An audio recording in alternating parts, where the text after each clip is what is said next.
That's going to take up pretty much the next A 4 decade. years of your Yeah. And you know, someone pointed out the other day, it's when the first movie comes out in 2011, it's going to be 10 years after Fellowship of the Ring came out. Absolutely, yeah. Like the weight of expectation in that time, you know, it's not a project that you can Wing. do half-half. Exactly, yeah. No, but I think that I feel very comfortable with it technically. I feel very comfortable with it creatively. The writing, I'm partnering up with people I absolutely admire.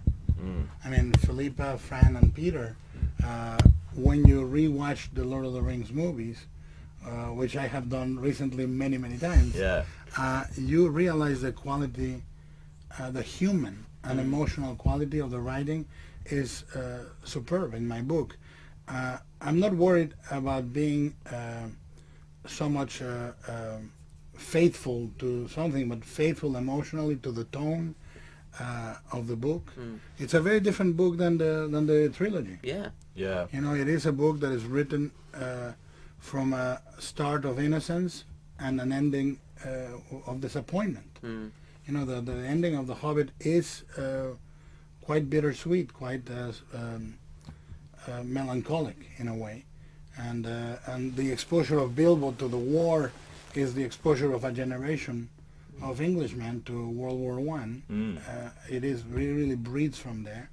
So I have to be faithful to that. The trilogy exists as a cosmology and a paragon and a template that if we do the second film to join the 5 of them, will evolve to that. Right. But The Hobbit as a self-contained movie will have its own personality. And I think, you know, for any number of people, the idea that you would take the reins on The Hobbit if Peter couldn't do it, you know, was pretty much the only option, you know, because it does, you read that book and you watch your films and you can And I see will lose why weight during The Hobbit. So, Yeah. so my parallels to Peter can be Absolutely. exact. But it's your book, you know, in the way that I think the Rings trilogy is really Peter's book. Of all the Tolkien books, Yeah. and now I have read them all the Tolkien books on Middle Earth. Let me.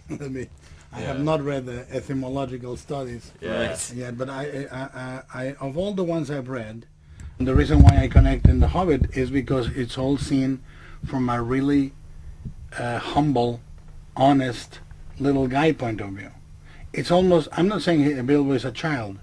I don't think he is, but he is a very sheltered character, and I love the journey of this, which in a way, you know, the filmmaker I admire the most, one of the two, is Hitchcock, and it's a very Hitchcockian journey. It's a guy that leads a sheltered life, and gets exposed to a massive universe, which is the kind of story I love to do. I mean, in essence, that's a journey in Chronos. You know, the girl in Pan's Labyrinth, the boy in Devil's Backbone, who comes in a really prissy boy with a jacket and a clean shirt and clean shoes, and his background is a little bit more middle class than the rest of the boys. It's the same thing. Is in that sense, and the dynamic of The Hobbit with the dwarves, which are incredibly coarse, fantastically brave creatures.